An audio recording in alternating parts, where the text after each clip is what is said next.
Zela, Yembanzangu, Yambuta Sébastien Dosiba, Yambuta Pierre Kabangu, Yambuta Iber Betamona, Yambuta Police, Yambuta José Mangwini, Yambuta Daniel Mukoko Samba, Yambuta Adou Matubwana, Yambuta Etienne Tadila, Yambuta Ali Tadila, Yambuta Ebrem Bozo, Ndombasi, Yambuta Miller Mayeto, Yangeye, Yediamou, Natsuaswan Yina. Rendez-vous chaque mardi à partir de 19h sur les antennes de GKV. Ngungweto est une émission de proximité pour l'émergence de Mbanzangungu. Ngungweto est une émission d'éveil de conscience. Ministre des Sports sous régime de Mobutu. Et à Mbanzangungu, nous connaissons tous les résultats. Mbuta, Bonzo Mbuta, Kiakoma Kiakiseki Chilibert, plusieurs fois ministre dans ces pays. Budget, finance, économie, portefeuille. Résultat Kungunguki, Salakira. Les grands opérateurs économiques. Tata Dokolo Walevese le Tambo, avec 15 banques et 9000 travailleurs. Moutaki Ala Salazar Koulon qui a donné de l'emploi non seulement à Mazamou, mais aussi à Kinshasa, à Kassangulu Matadi Boma Mwanda, l'ensemble de la province. Moutamangili là. Avant de construire cette route-là de Taboura, il est allé consulter ces bamboutas. Et les bamboutas l'ont aidé. Posons-nous la question. Est-ce que c'est le cas? Merci beaucoup Kermelov et Ngaïtala, mesdames et messieurs, bonsoir à vous. Bonsoir Batate Bamama, Benobilani Bemanda Namangungweto. Ntangu Ifoueni, Tulandanga, Mandanda Mangungweto. Nous sommes mardi 21 juillet 2020. Très heureux mesdames et messieurs et merci de suivre cette émission ou de suivre GKV à travers cette émission plutôt Ngweto qui vous est toujours présenté par Jean Kiala, Evo Tata Kiala, Evo Jika pour les autres. À titre de rappel, Ngweto est une émission ou c'est un magazine de proximité, un magazine socio-politique et culturel. Dans cette émission, nous avons coucou, nous disons tout haut, ce que les uns ou les autres disent tout bas, mais tout ça c'est pour éclairer quand même quelques zones d'ombre.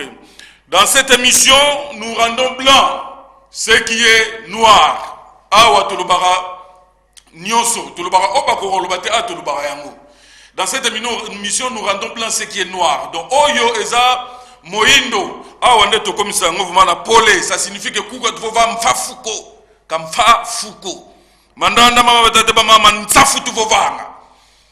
Awa Elo Soreza Noir et Komara Pembe. Vodimpa Dimpa Tubokdilani. Mandanda Mama, mesdames et messieurs, une émission qui ne touche personne, qui ne touche pas aux individus, mais plus aux services, aux institutions. Nous touchons plus la manière de faire, la manière de gérer. Ici, nous dénonçons les antivaleurs. Awan émission Oyo, Tobi Misaka, Oyo Sengelité, Maramboyo, Oyo Ekomemalitomba Moko ya malamu te pour la société na biso. Awan émission Tolobelango. Le comportement antisocial, Marambo Oyo Esalake, Butofanda bien à l'Isanga. Isalité, Awan Tolobelango. La mauvaise gouvernance, le lenge ya ko salela.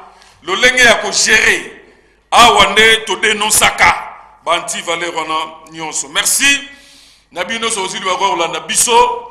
Je l'ai dit que aujourd'hui c'est mardi 21 juillet 2020. To eli sou pourquoi to présenter bino émission oyo ya Ngungoto bandormi on tourne est-ce que Ngungoto le gars on dirait émission les gars chaque mardi. To salara awa pour nous représenter bino émission et le lendemain matin c'est mercredi à partir de 9h, nous avons la rediffusion. Tous les Canadiens, ces éléments, de temps pour nous amener la maman, il faut vraiment ça le kyo. Banka bavo ni muminiti mimi ya ni kikaso ngilanga ya ni lumbutu kumbaka ya ni mo Burkina Faso beto kita vaxa vantando nani ah tout ça en tout cas tous ces beto salta sala bo tenir nga rigueur. Tu as vu que mission va faire conscience. Ils ont une mission qui va continuer à se plaindre en moti. Il y en a qui continuer à se plaindre en moti. Vous avez éveillé conscience à battre. Il y a facilité. Au éveil patriotique, tout ça, c'est pas facile. Mais tu as vu que tu as droit chemin. Quand tu finis du monde tout court. Eh bon, quand tu finis du monde. Alors, deuxième élément, suivant l'entretien qu'on a eu avec le chef du village de Mpete, Mboutazé, c'est parce que le dossier Mpete, de l'autre côté, Mbouta Georges, qui n'colle le pays, oh, le bâté. Tout ça comprend, n'était parce que dans le bar, il paraît, yo, ya, ko, ya, na Mpete. Oui, ça, oui, ça. Dossier Mpete, Moutabo, ça, non, à Zate, Moutou, Bissono, Soebi, Maramolega, na Mpete. De l'autre côté, wala bimbutaze si waza shiduki ya Mpete lelo auta nzundu kunzundu katuka kena musimpete ko musimpete Mbuta George Kandadiani bankaka dia ko Mbuta Daniel Beisa on kaisa pe ya sonam mfumu Beisa on kaisa mpita kani ya kota kuna Mpete yeunu mpita kani na kaimana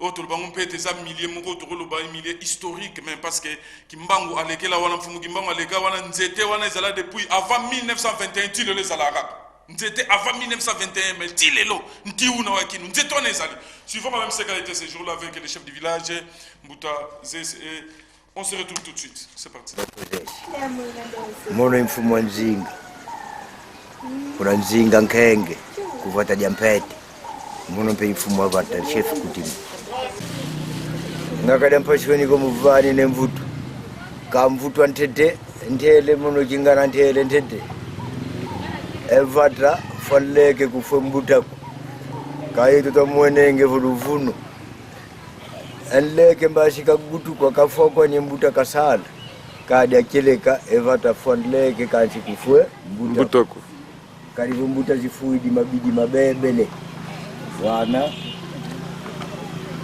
yantikidi ntete munzi kulagatu cimetiere insalubrité mvindu nzila efoti yankaka yisidi eluyalu lyaka lwa soba kadi muna ntama eyeto muinde kileke muno yafute mpaku ava mpaku za katulwa muno yafute mpaku ngatu eluyaka karibu mpaku vua yakifutila service jene kafiti kuza muna mavata chikaileta dingi uwese do toilet gianzala nzila za maza nzila za mfinda bianu cimetiere wana emulumbu kya unu eleta dido dia mana kadi yetu kibeni endombe kikazola kaka vuntite kasala ovo widi vatala kaka ena ole sala nga sala to sadidi nchika tusaila yako kwa yetu bonso tutele vunjira za maza nzira za maza nkatuko nikatosala kote nkoko tokumateka maza mupompe nzira za mfinda nkatukwani kadi mfinda yakuma kwani vata nzira ya nene to sadidi ngi salongo tuko vana lupitalo ena titule vutu tule sila vana sinso abaki mekansi endambu ya bako kadi yakuma kundambu ya site endambu ya vata kandambu ya vata fefiti kweni kaka enzila ibebele wo ikumini yetu kibeni yetu kutishifata katulenda udia kasalako kaine tusila salongo do musosa ina wa engineer keza kasadise enzila ovungutu muntu monekene eva tamekene sala vontua la morgue mukuza tia vovo krasika item mbongo kuta to kutazo ya wasumbe tupangu koko yeto kuvata kazi muone mbongo za nkuta eyuna nakavana $10 eyuna 20 twazengoka unga tufiti continue tuiza eva nsuka eva vaya papa nzila ngayuna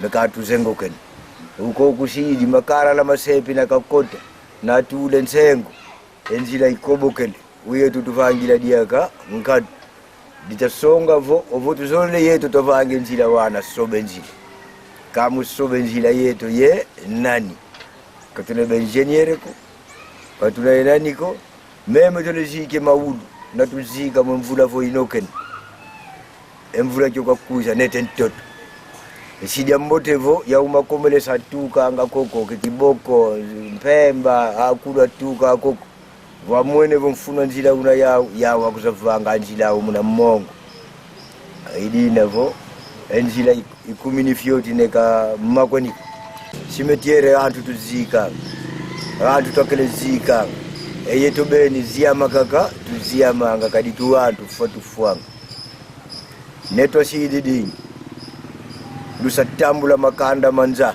ngetele ngevo evata ijavu andira fumu kimbangu ebana kuvunini inkatika vata da kimbangu kadi papa ngungu makanga mena kakwankaka kuvapampete vanamvoka kukuma kanga mena kukuma kutukila tata simoni kimbangu vana kakatulile sieni bamfene masanuini huwetelia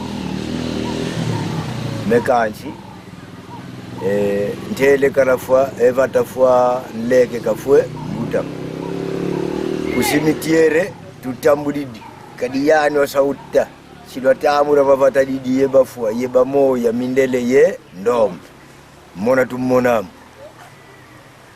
tuzemu mmona kieni vantu otutambulanga nkaka kusakuikila yeyeni vanamvoka vavuanja itata simo kimbangu vantu kuiza ikuzatala ikuzasambila simetiere tubakidi gantu twakabula eku yetu tuvuidi eku momo tutelele vurusa tambula makanda manza tuzikidi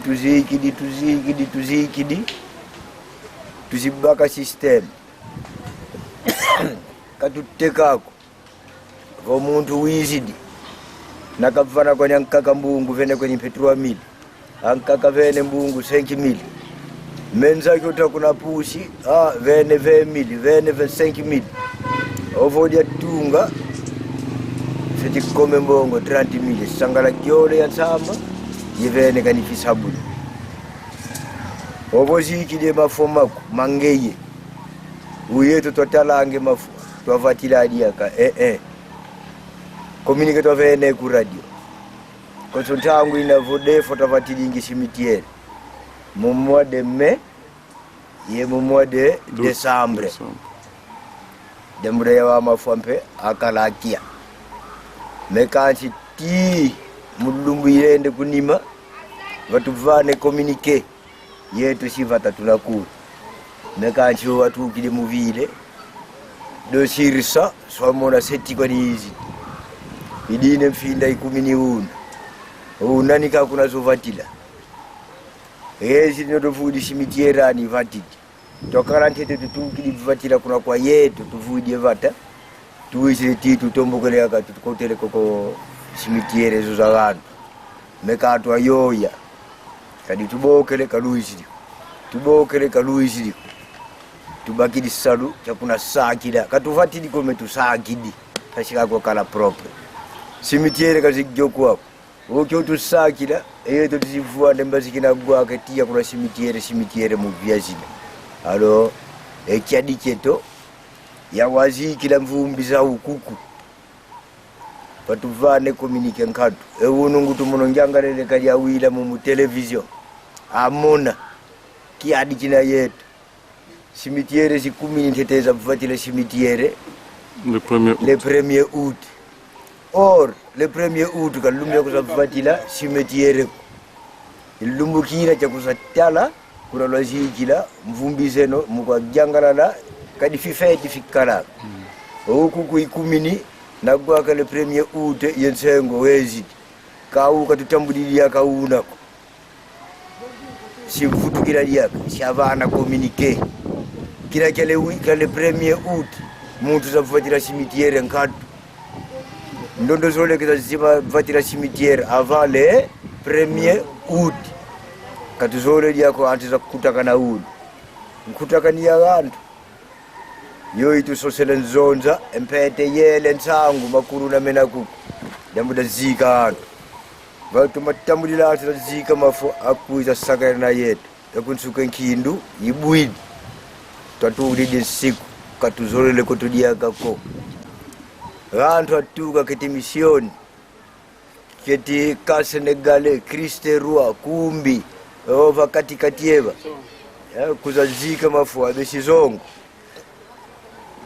kadi ambo kombefuaka kantoto kwani chatambulila tu kava kuzazika mafu vakuiza finka yetu ankaka nkutana kuza yensaki yemadioko vuza kiweta kuenda gana zongo yemadioko mau yensaki akona perebe sabota kwani muna presi kabazongo yeba Kristerwa baku yeba Kristerwa yeba ka Senegale alen suketo imone kene vonkindo yorota gwavo kutu kuna mpete baze makuluna kwa nkatu baze kwa nkatu makuluna neka yako ujizike mafua alibuya tumuone ne vutukuta kene nkatu situenda kake ensangu tuyambudi kwani administrateur de territoire ituna kyongita vange communiquer e conseil ko yaongita zobakila ye yabatela muntu yozole kuzika mafua kumpete ndoko wayeto kenda kuna territoire kasine enkanda unayamu awole kana yezi avec enkanda sine pare ateya nziya ofunkanda nkatu katutambulirako kadi yoyo tukiri kuna kinsasa dele bamvene delege keza kufata diampete kadi sani yenguani yempagizani vara bavuandile tutambulira beka avec enkanda otu kumini etupangu tele tuka mayemuna cimetière muna mbanza mbanza cimetière kumini eyinzo eyi cimetière awukodi atuzikile ana nani cikatambulira lupangulanilwa cikulwe emundu kokusidi eyeto lyakamitwano ufuatufuanga awu yeto tacikulwa ekwe ekukutekono efi ofisidi ekiya tusidi reserve de mulia yetu yeganeto atekolweto yeto beni gidi mwana vumu mwana guta do yuna kuna kusidi kwa yeto kalusi korodiaka wazola giti nani kuiziko cimetière nsona nkudu yeto tovazo endima nkutu unakuna wakinu eni luyalo vuna kazolele malgré mongo keza twavuva na diaka akudika kwa we wana duki départ ya kala yambi kala tomasola ko fuluki azikila fuluki anteka voboi départ ya beno ya kala yambi kala so boye wunu fuluki ya fuluki anteka ko ni fuluki ya fuluki azikila ko ni voboi bedele kala vo evata folleke kafue mutako enkumwe taboko do masoko mbongo yampa konsolina biso soki to lobby nani siwasima katele kuni yatu katalongako kitofene yeto misomya ntsiya nkuru ntambiza mpa emamu tatomene vovela kuna vuvu kietu ebalonga anga bena kanti o alongwanga kasidi ka udia kako dembude nzai kitu kidisokina lobby eko salarié empachizeto izina ngakula ndamba cimetière kakumba kufiti tegoko kangu tukwa yetu kumpete kwa teko yimuna nsuka cimetière sansuku swakibeni emono nsanguzele kizeko yekuna mputu zina ku nduteka ntoto bongere meso mwene dukide patada pete tata zezi kangutu eta kuna koteki melumbukina lumbungama kimuswene kikunlendanga yeyaweta teka yeyaweta sumba ekuna ntumona nakatummonana kadi kayuna kwa yetu katuziyama evata konsovata divuidi ziamikani nvovele kalavo mambo maiza matata kimbangu mfumu kimbangu mambo kayimbila yani vodusa tambula makanda manza vara kavovela yeba fwa yeba moya momo mambo kamono konyantikidimu mono gwana ngishimo gwana kwa bambuta kauna bambuta bazolela bamuwenenenge eunu kaimana komena muna ntama ovoka mfumu kotele vuruza zika mafua ovoka wankazi tele urako mafua mana kama ziyama kautu kumini koto kyomona kaka mafua kyaluta mena mono iduki jampete mono hii nzila hii ituneti chikwe nzila hii yele ti yeti ilifata na ntete voka tulimpete wele sintu okay atukili sintu wele nzundu nzundu mzula ntundu ina okay inzila sintu bangu vunda secteur boko bangu ale wele mpemba lembolo mavata mbili mtoto wa mputu Mabata mabidi bina munzira hii mabidi. Alors nsangu tu wantiwa voka. Voka dina depuis 1921. 1921. Mais dakika dila kika. Dakika dila va 21. Va 21 dakika dila. Enti wewe. Nti mvoka yu. Don tiu nkara dong. Yu wantama. Donc yani ntu. Ena kafuani. Mwana pila. Yani mfumu kimbangu. Ena kafuani la yeshene yani krakani. Do tudu di malwe ku ale. Mufunda kena. Baba kakangu baba fundi la ibaba. Mvoka waboka mvoka kimbangu. Mvoka wakinukuta timu initi mimi. Mvoka makalamu mambote makitoko. Bon. Ndete wa avoka awa. O bozomona esika papa Simon Kimbangu apemela. Tango bakena okanga na nkamba na 1921. De place ayaka apemela ka de place. Babimana nzela o. Abimana nzela o. Do oyo ezande mutu. Oyo mwa maboko pantipo azaka pantibo. Yango ozomona place Kimbangu apemela. Asko nenga vanda pesi nzoto na nzetale ekotaka. Tikala pe boye. Tikala boye koya kate. Yakala. Alors, le fait qu'il y a que ça, la maramo, ça la n'enga vandara wana spirituellement, c'est significatif comme. Oui. Pour si le lot, batu baya kapé awa, abonneli, asa constater na papier, abonneli a jupe solution. Ok. Ça pouvoir eza na katia. Très bien. Pour moi to lo ba mingi ezate pour même ba konzi mususu baya ka ba sala ba cérémonia et les capé kitoko. Ok. Bazula ngopé solution. Lié où nous m'avocat, ti le ba avocat. Avocat yango ezo bota mike. Bota ka belé. Et puis ezana banzo imo ba nozala balungwa kate mais moni turo na ti balungwa je tapo na balungwa bazali. Banzo pe bazala balungwa kate. Banzo baza wana. Ya kala pe nzo yiwana. C'est un peu ça. Bino, Siko batolo, kuna bazo aba AFDC so bana problème. Ko bazo somba awo. Si bazo. Oh petit mon peut-être kate. Teacher. Bino. Na sepeli.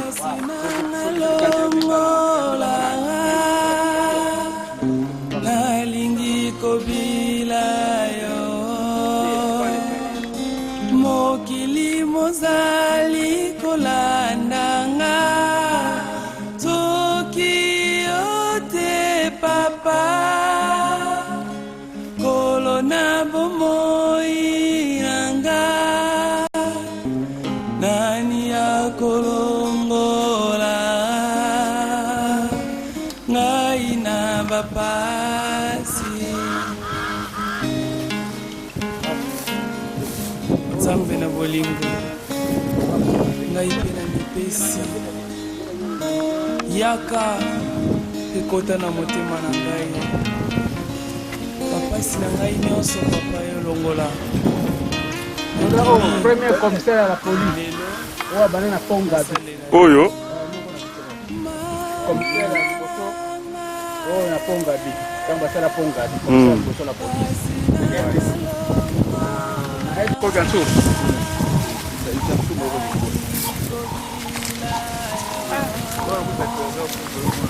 Awa te kuna nakatoka kota. Sokio te papa Kolona bomoi nanga Nanya kolongola Ngai na bapasi Mawala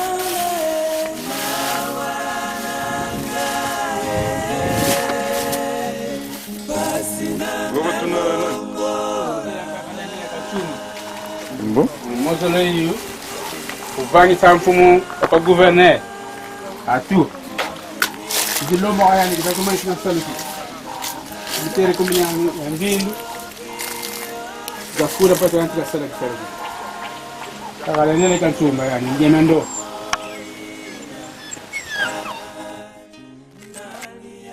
Voilà, mesdames et messieurs, nous sommes de retour pour la suite de notre émission.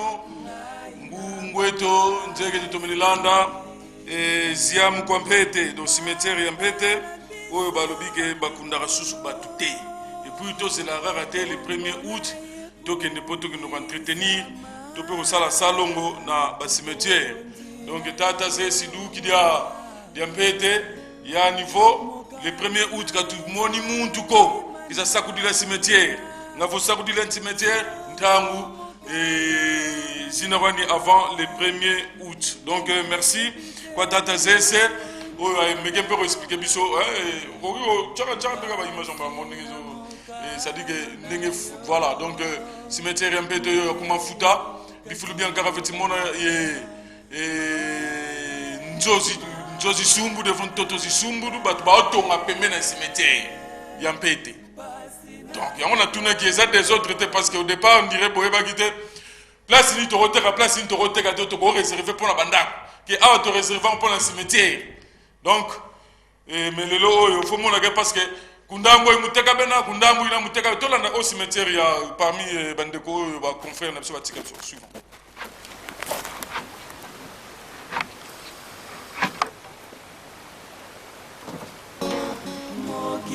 Mozali kolanda ngai soki yote papa korona bomoi nanga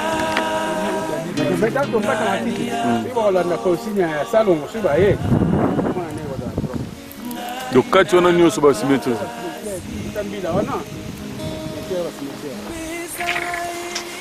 bon bazela le 1er août. Merci batele fo kuna mpete ngoi musika ikalavo na ngoi na yakinwale wakinwaleka eme muwaro nikena donc bankaka bavo mfina musika yala wa mbo zoleko ngoi musika ina kuna ngoi na nkumbu tata zes donc duc dia mpete.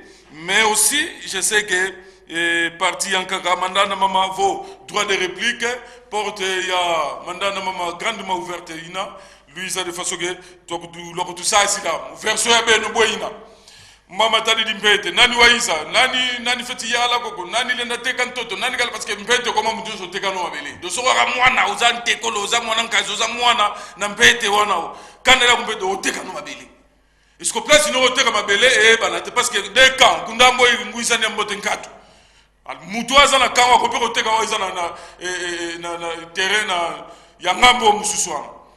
Donc des autres réserves vraiment il y a makasi mais du moins prochainement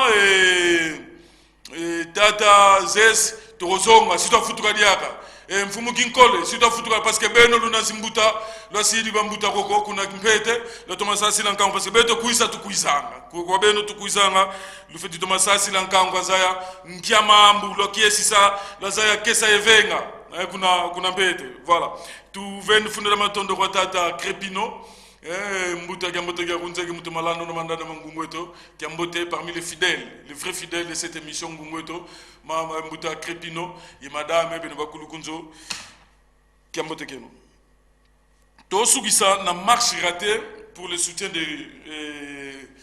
Atumatubwana gouverneur il y a province ya Congo central marche oyo zaki privé salement le 17 le 18 et le 19 ne marche oyo irataki pourquoi boko yebango kala mingi te awa to la sabino marche wana tout moi rotation oyo salemaki na mbanzangumu bakonzi bapekisi to boyi batu babima marche zate marche za interdite kundambu ina entre temps kundambu ina mo prépara ben do bakonzi balobi marche za interdite mais na côté on a mususu bando ba ko se préparer pour la marche ko yabo no mokonzi azoli lettre na ngama mokonzi alobi ke ngape na répondaki bino mais o répondaki biso bango balobi ke no biso tozaki lettre T ya réponse donc pesa ki mo kokoso mais bakonzi balobaki marche izati. Pour chiter, tu as une marche ratée. Pour chiter, si on a bien une marche ratée, il faut comprendre. N'allez pas interpréter tout ça, c'est pas bon.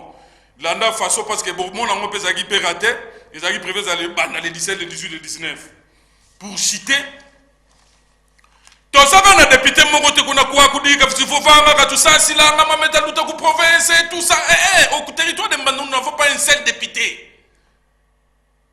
Tout ça va député ceux qui combien na bossa ceux qui senti ceux qui combien kuna matadi ka kisadu vovako do bana bovanda kaka et le bino mbutando singala mona ka kiala bana ma parlement ebima ni replace ma mutu bebela et comme le parlement qui est matadi parlement qui ça tout nkama kama kele kwa niko peut-être ma mozaki moi bien mais ma député tout kaka ma député tout ça surtout combien de niveau ils ont ma député pour la sec biso à tout digne ya bozala gouverneur à tout allez les kasika malum katu di ono ka yani ko bo mu 12 heures du fovele oui mu 14 heures ngatu wele diaka ndeti na minute nde nazo on dirait nde nazala mwana ni information ma possession à tout azana moi majorité na provincial na assemblée provinciale azana moi majorité mais ma zone ka quelle majorité ko bazaki musu bazaki na droite on a la muga à tout que si des majorités a commis Matoussi la commis la majorité. C'est nous qui souffrons. Merci beaucoup.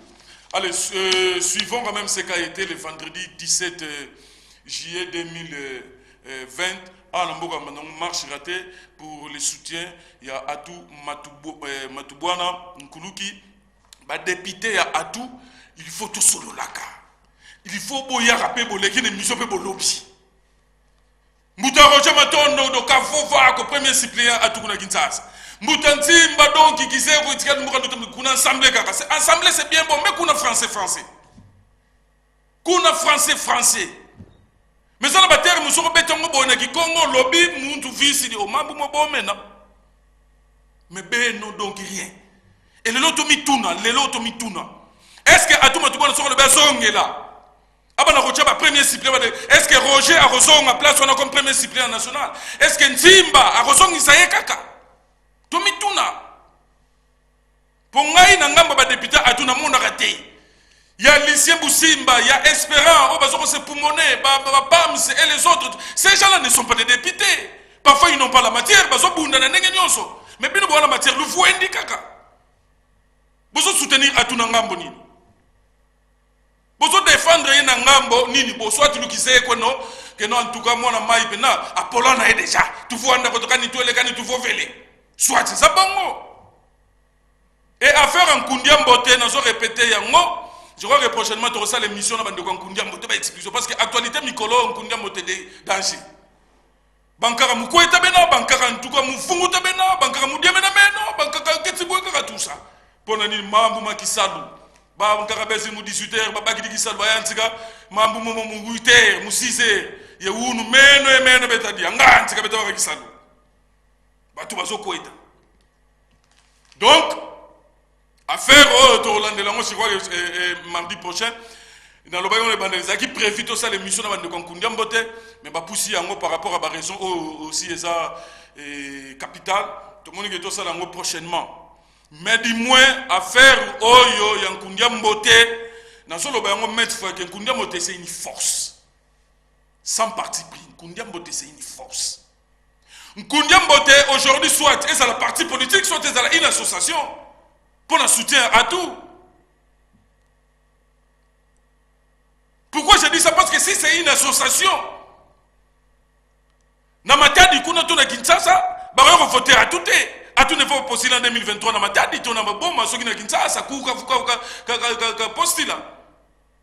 Ce qui est sa parti politique là, ça va. Mais le rôle de l'association, ce qui est sa association, mais à tout doit poser des actions. Ah, on a Banzangou, on doit faire quand même un Kundia Mbote plateforme Mouroya Makasi, toujours pour le soutien à l'action. Ce qui est sa bon côté. Et Nkundia Mbote, la lire où vont les choses, ça n'engage que moi. Et risque tiba 2023. Nkundia Mbote sala munkumbu.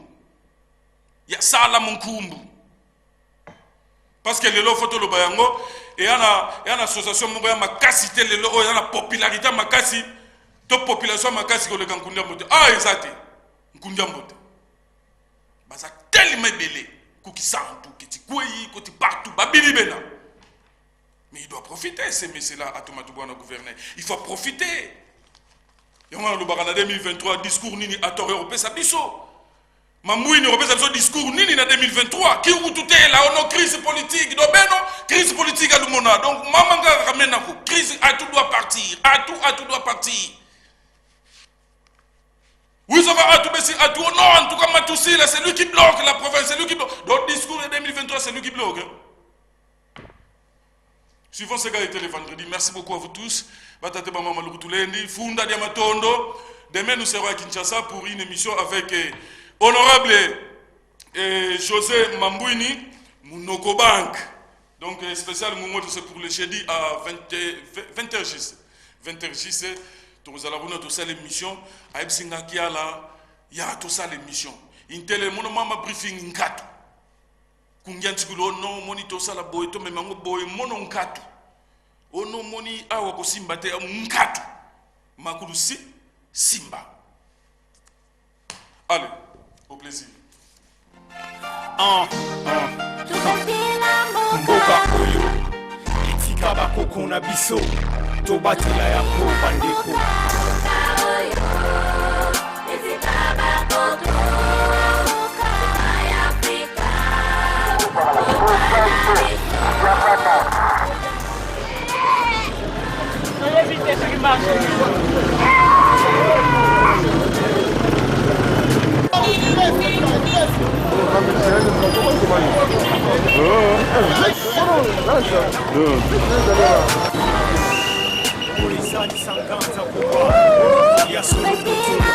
Bana Congo tozala mayele, bana ya Afrika tozala mayele.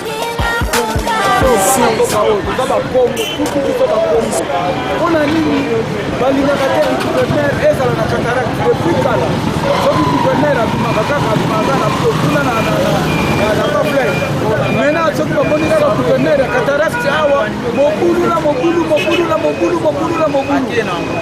mosusu basala deja mpona baguverner ya cataracte basalaka te mosusu koyoka na biso na bakosa ye mabe ya kufa mosusu asala te alongwa maintenant ekomi akima tukwana bitupa eske guverner po nzambe asala eske nzambe asala na ye keke na mbanzangungu awa bazoba kaka bazawa baza mayele baza te bakosala mpe na pouvoir ya kozala guverner awa na Congo central ifo bamboka d'abord ndenge mboka etambola eza moma bamarche sui te c'est parce que nakini omonaki likama esalaki mpona bato ayinepesa omonaki lamuka moderne marche ezala pacifique mais biso moderne tokende marche naka obukaka biloko bato ekomaka biloko ma violence banini tobakisa mpasi likolo ya mpasi na biso te c'est vrai toza compati c'est pas de pouvoir biso oyo ezosalanga mpasi ezake pourquoi toujours ka ntango mondi bozwi pouvoir nde ntango bakofuwa temela pouvoir ese mondi boya motu te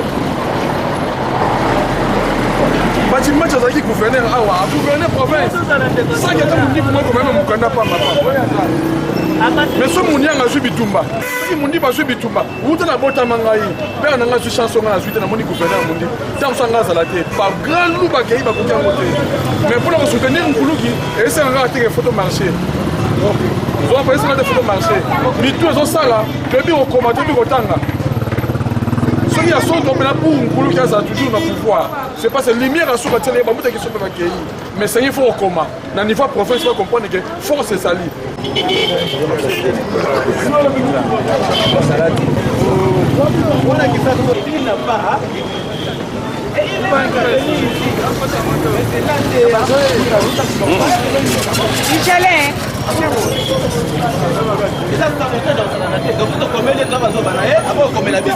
lui se dit que non, c'est ça la radio, c'est la terre, et puis c'est la tête au mais il s'est mal comporté. Quand on écrit une lettre, on a droit à la réponse.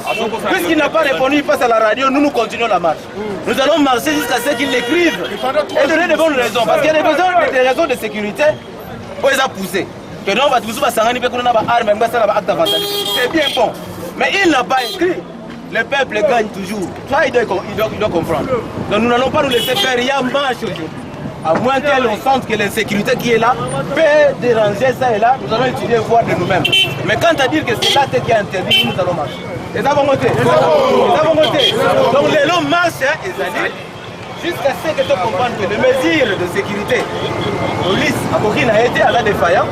Comment tu as la non, tu as comment pour que tu reporter un moment. Tant que tu as une preuve suffisante, les longs marchent, c'est ça. Voilà un peu.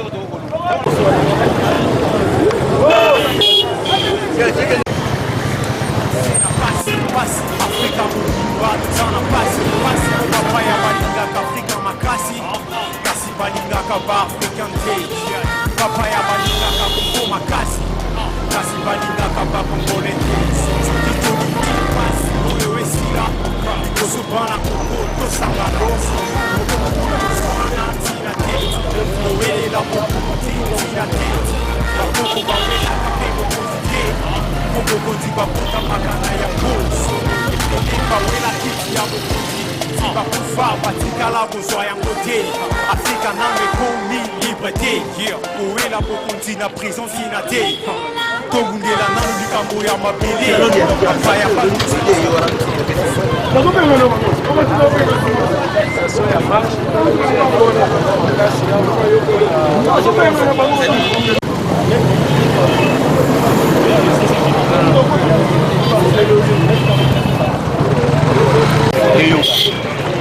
alors lokola babengisi biso etokende kodiscute na territoire parce que la mesure sécuritaire eza malamu te puisque y a un groupe d'intrus armés oyo bazocible biso nyonso moko moko ya même soupena de nom et d'adresse tokende koyoka bien bien kuta qu'est-ce que ça se fait selon donc nous allons aller là-bas à 4 pour pouvoir parler na bango en attendant la masse reste à l'écoute soki tomoni ke likambo esi biso ezokadre te na réalité ya makambo ndenge ezaleli okosante marche eza 3 jours lelo lobi alobi toke tozokana maokeswana bango lereste tozokina na bakaza tozala nanu perspective tosala kala ekuta batelefone eza boye te donc alerte monde asali lettre oyo ezopousse biso à l'extrême tolobi ke tokorééquilibre te même si on va faire 3 mois na balabala nous allons faire 3 mois na balabala pour prouver et démontrer que le peuple olembi kozala matraqué la part ya batakisasa lolenge oyo 3 mois elekaka te makambo 3 mois elekaka te makambo ndeni moto akosala kosala 3 semaines eza ebele tusa bainfraction ezali bakanga batu te nous allons à 4 minutes avec eux. On va voir dans quelle mesure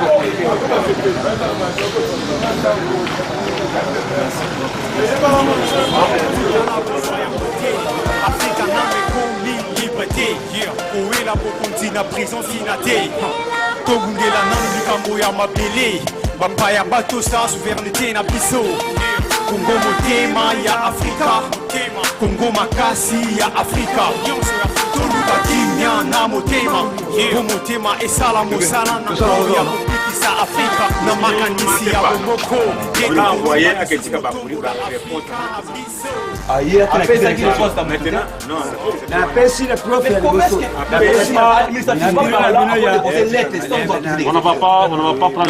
nous avons un problème. Nous sentons que l'État a négligé Bissot, a considéré Bissoté, a saboté Bissot. Pourquoi j'ai dit ça? Tu as commis lettre. Tu respectes l'autorité, tu as informé que nous sommes en marche. L'autorité a fait Bissot réponse. Il paraîtrait qu'à l'égard de la média, il paraîtrait l'autorité de la média. Alors que non marche, exact. Donc c'est-à-dire que non, donc marche exact. On a interdit d'amour. Tout ça la démocratie, le respect, il faut un respect mutuel. Mais comment se fait que l'autorité nous néglige? Il ne nous écrit rien du tout. À répondre à la correspondance de la bisoté, si vite votre monica a que non, dans les médias, non, l'image c'est sanité. Et puis ce qui est encore plus grave, on pousse à l'extrême. Moi je pense qu'on nous pousse à l'extrême. Et puis ce qui est encore plus grave, ce qui est encore plus grave, à l'extrême, c'est que Bissot doit respecter le territoire. Maintenant, le baningala parce que Naïbi qui va de partout. Allez-y. Ceux qui doivent respecter le territoire, tu dis que le territoire c'est toute une administration. Tu connais le territoire. En contrepartie, le territoire pour ça. Alors, comme la biso. Ce qui le territoire a estimé comme la biso. Et garder pour la biso. A brandir sur qui j'ai des réceptions. Ça c'est de un. Deuxièmement, comment est-ce que tu vois comme nos lettres, ils vont répondre dans les médias. On respecte le principe de principe de fonds de compétences. Non. On va comédie, comment la biso. Na comédie qui dit non. J'ai fait le 2. Je vous ai écrit, j'ai parlé aux médias. On accepte que vous avez dit. Maintenant, brandissez-nous l'accusé de réception. C'est qui nous a écrit. C'est le problème. Parce que nous avons l'accusé de réception. Que notre lettre nous fait fâcher, c'est ça. Ce n'est pas ça. Ça, c'est de l'accusé de réception. Votre lettre ne nous concerne pas. Notre accusé de réception. C'est ce que nous voulons. Ça, c'est une négligence. Vous prouvez réellement qu'on a été écrit. Demain, Vous, c'est quelle structure? Quelle structure? Gabi. On va faire accusé de réception parce que le secrétaire. Quel secrétaire? Même secrétariat et administration. On a été respecté et l'eau savante. Je savante.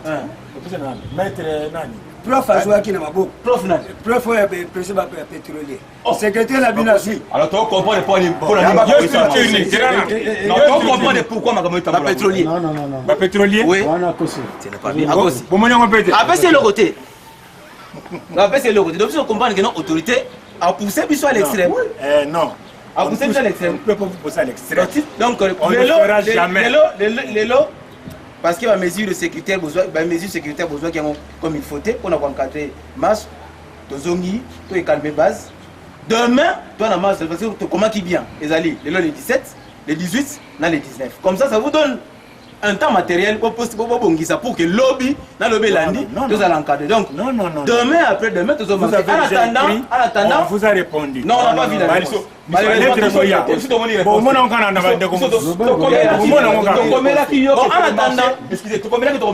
17, les 18, les 19. Donc, tant comme fort clos. C'est le moment où on la parce que tant que marché est coquille. Donc, au commis hors délai, ils sont considérés, le coup là, on répond c'est qu'on limite au marché. Parce que la façon qui ne dit pas consent, c'est qu'on consenti la marche. Écrit.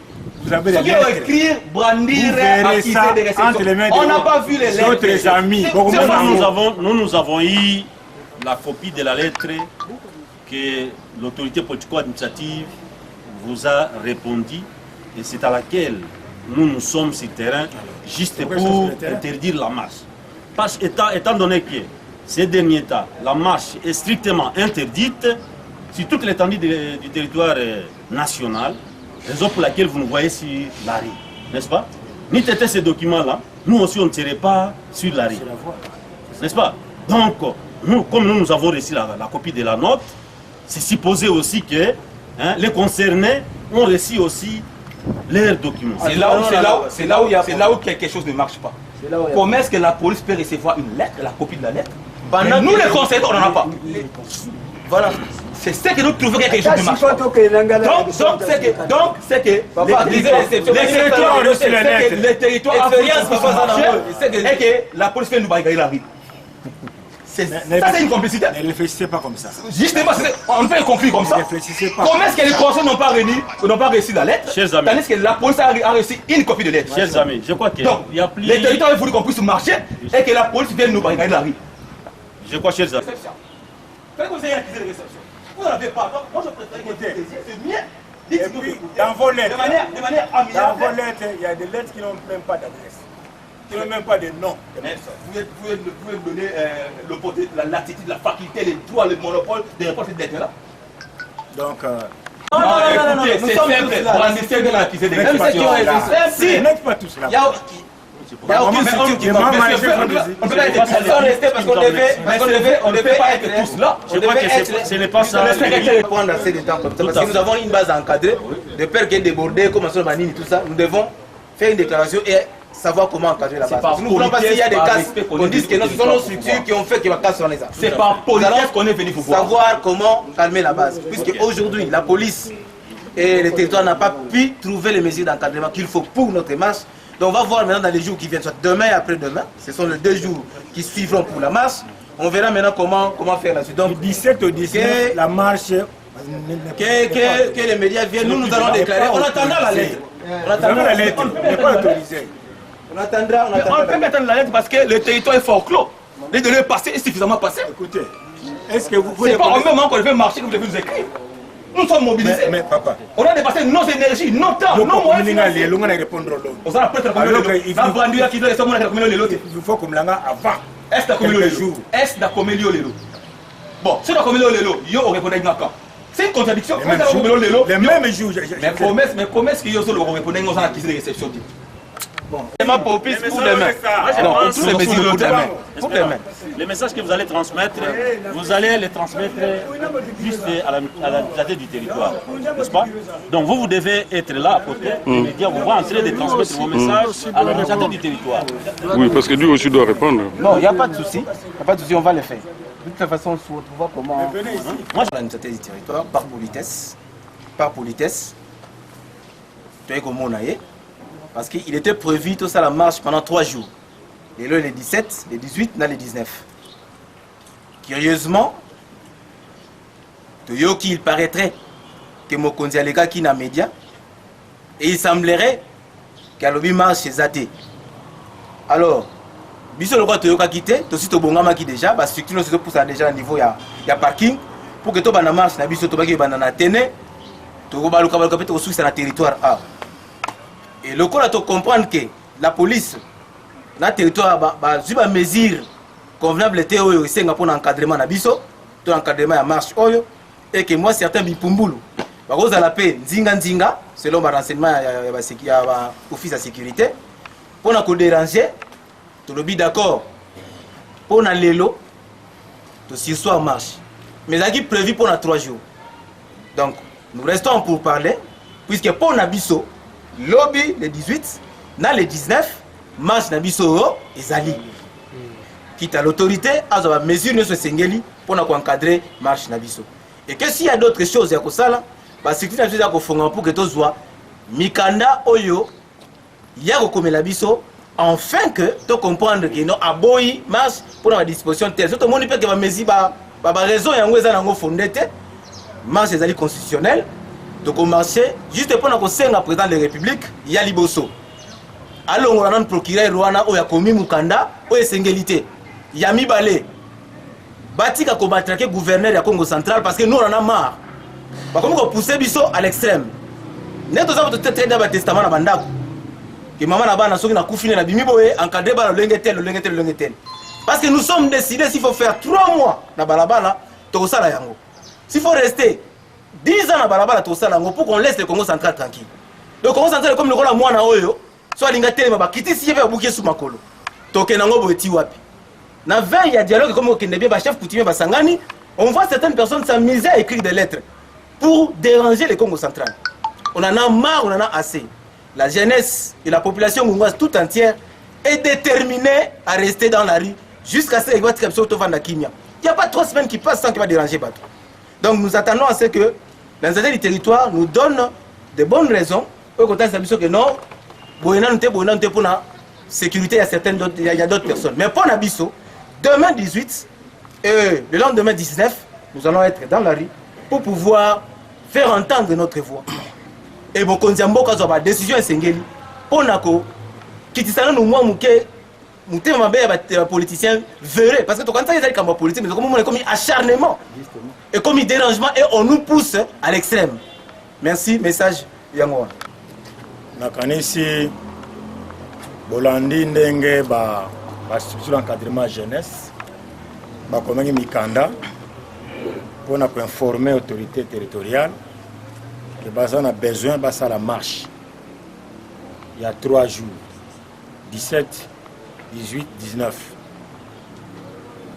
Je dis Mikanda, on a lobby. Tant que je Mikanda, nous avons analysé que non. Quand tu as balabala pendant 3 jours, ça risque de conduire à un débordement. Et puis, totales mesures prises au niveau national. Que les marches sur la voie publique sont interdites sur le gouvernement du Congo. Le coup, la décision est au niveau du gouvernement central. Que les marches allaient sauter jusqu'à nouvel ordre. Il y a un appui sur le territoire. J'ai répondu à toutes ces lettres-là. Étant donné que dans un cadre, il y a confinement, dans un cadre, il y a des mesures sanitaires pour la COVID-19. Il y a des hommes qui ont eu, il y a des marches.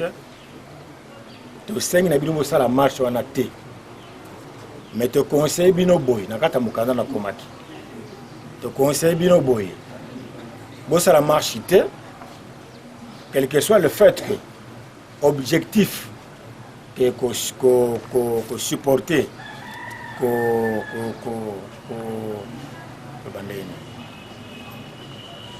à côté du gouverneur, notre gouverneur de province, l'objectif est bon, mais le moment est mal choisi. Parce que dans un cas, il y a insécurité sanitaire due à la Covid. Mais je vous conseille, dans la commune de Mikanda, beaucoup de médias pour nous faire une déclaration pour notre gouverneur. Mais marche de côté de Zélande, voilà la réponse que j'ai donnée dans la lettre. Mais ce fait que je constate que surtout donc la distribution a été mal faite.